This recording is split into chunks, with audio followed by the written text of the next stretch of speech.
Hello મિત્રો, આજે હું આવી ગયો છું અમારા લોક મેળામાં. તો તમે જોઈ શકો છો અહીંયા કેટલી પણ રાઈડ છે, પાછળ પણ છે રાઈડ.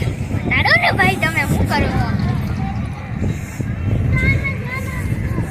તો આજે હું રાત્રે જવાનો છું આ લોક મેળામાં. આજે ફોન નહીં લઈ જવાનો, એટલે કોઈ ન કહેતા કે વિડીયો ન ઉતાર્યો. હું અત્યારે વિડીયો ઉતારું છું.